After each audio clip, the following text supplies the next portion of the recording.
मित्रों, श्री राम ने लक्ष्मण और सीता जी से कहे कि समस्त देवता, ऋषि, मुनि सभी का आध्यात्म और तेज बल एक तरफ और महर्षि अगस्त का आध्यात्म बल एक तरफ, दोनों बराबर है। अकेले महर्षि अगस्त संपूर्ण देवी देवता ऋषि मुनि के बराबर हैं। ये उस अवसर पर कहे जब महादेव का पार्वती से विवाह होना था। महादेव का जब पार्वती से विवाह होना था तो हिमालय की पुत्री पार्वती थी, हिमालय पर्वत पर महादेव का शादी होना था। महादेव के शादी में सभी देवता, ऋषि, मुनि सभी लोग आमंत्रित थे, सभी लोगों को वहाँ जाना था।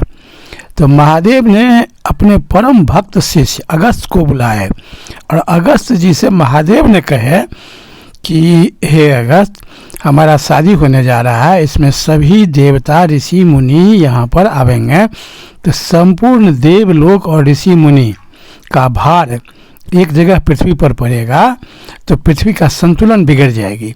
इसलिए तुम दक्षिण दिशा की ओर चले जाओ, सभी के बराबर तुम अकेले हो, तुम दक्षिण दिशा में चले जाओ, दक्षिण भारत में जाकर के रहना ताकि पृथ्वी का संतुलन बिगड़े नहीं।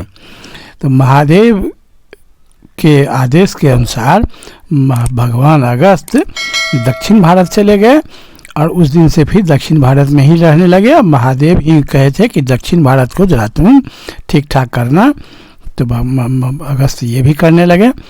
तो महादेव के शादी में संपूर्ण देवता, ऋषि, मुनि सभी एक तरफ उत्तर भारत में हिमालय पर आए थे और भगवान अगस्त अकेले दक्षिण भारत में जा कर के रहे, तो सभी बराबर हो गए, पृथ्वी का संतुलन नहीं डगमगाया। ये बात भगवान राम ने लक्ष्मण और सीता से कहे थे कि अगस्त का इतना अधिक आध्यात्मिक बल है कि आध्यात्म और तेज में सभी देवता, ऋषि, मुनि एक तरफ और अब भगवान अगस्त अकेले सभी के बराबर हैं, जो महादेव के शादी में स्पष्ट हो गई थी।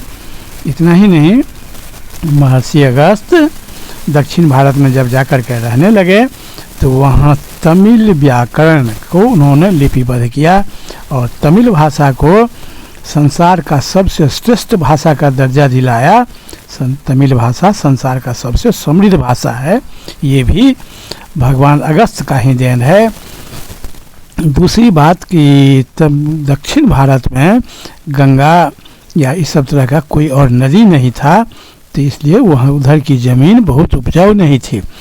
तो भगवान अगस्त ने एक बार ब्रह्मा जी के पास गए और ब्रह्मा जी से कहे कि देव, उत्तर भारत में तो बहुत सारे नदियां हैं जिसे उधर का ज़मीन उपजाऊ है, दक्षिण भारत में उस तरह का एक भी नदी नहीं है, तो आप कृपा करके एक नदी हमको ऐसा दें जो संपूर्ण दक्षिण भारत को अपने जल से सींच करके उधर का भूमि को उपजाऊ और हरा भरा कर दे।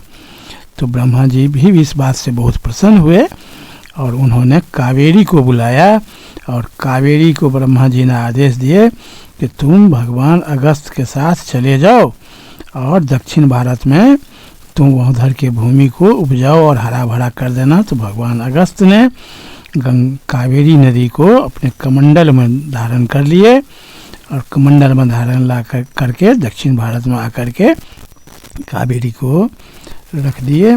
जैसे कावेरी को दक्षिण भारत में आ जाने से दक्षिण भारत का भूमि भी बहुत उपजाऊ और उर्वरक हो गया, तो वहाँ भी फल फूल अनाज सबसे एकदम भरा पूरा रहने लगा।